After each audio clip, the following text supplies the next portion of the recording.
Hey, what's going on there, guys? Nick here along with Isaac Finkelman, and today we are going to be talking about the Amulet of Vigor combo for Modern. So, Isaac, I'm going to hand it off to you. You can explain how this deck actually works and some of the cards that this deck actually plays. Okay, so as you said, the deck is the Amulet of Vigor combo, which focuses on the Amulets of Vigor. And those read, when a permanent enters the battlefield tapped and under your control, untap it, which seems pretty unassuming, but we play a lot of the Karoo lands, which put a trigger on the stack to both return another land to your hand.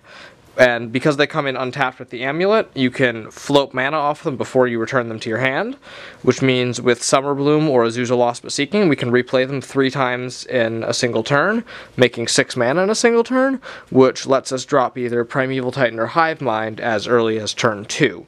In the case of the Titan, we then use his ETB effect to grab an untapped Slayer's Stronghold and Boros Garrison, give him +2/+0 haste and vigilance, attack, fetch 2 more lands, and get an 8 damage. Usually the 2 lands we fetch there are the Tolaria West and a Simic Growth Chamber to return the Tolaria West to our hand, to transmute it away for a Summoner's Pact to just give us some redundancy in case we lose our Titan.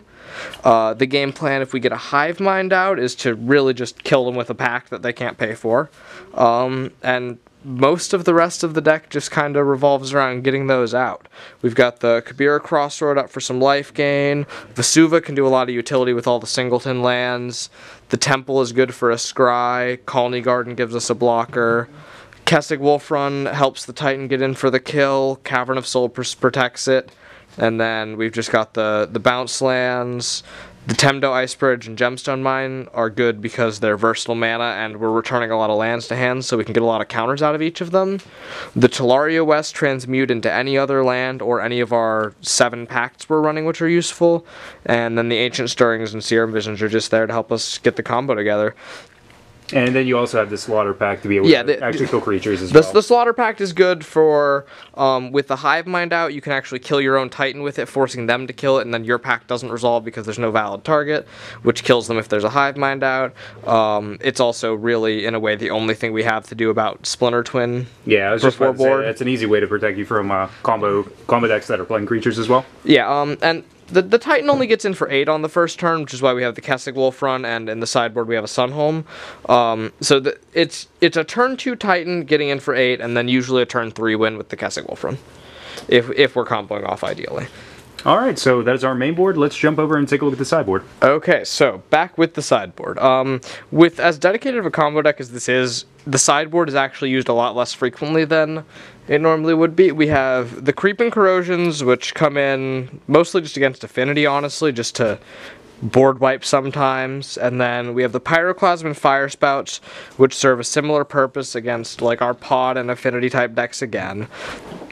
The most important card in the sideboard is probably the Seal of Primordiums, because without them we just roll over and die against Blood Moon and Splinter Twin. So we bring these in against the Blood Moon and Splinter Twin decks, just get it down early, let it sit there until you need it, and keeps you out of combo range and from getting locked out entirely by a Blood Moon.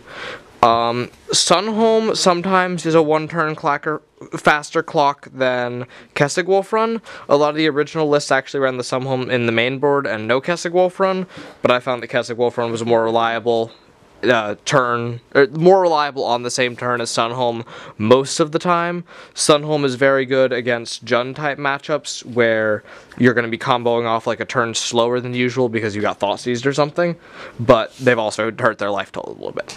The Grafdigger's Cage, Bojuka Bog, and Relic of Progenitus really just come in the graveyard matchups pretty intuitively. And then the Mistcutter Hydras are the interesting one. They came in with some theory crafting at a Grand Prix that concluded Splinter Twin, Scape Shift, Blue, White, Red, and Merfolk all just kind of flop over on top of that card. Later added to the list was Fairies. So Mistcutter Hydra is a situational card to bring in, but blue decks can't really do anything about it, and producing as much mana as we are, sometimes they're just a blowout. Alright, so yeah, that is our sideboard and our deck here for Amulet of Vigor combo. So thank you, Isaac, for joining me here, and thank you guys for watching. The entire deck list is down in the description below where you guys can check it out and use it as a reference.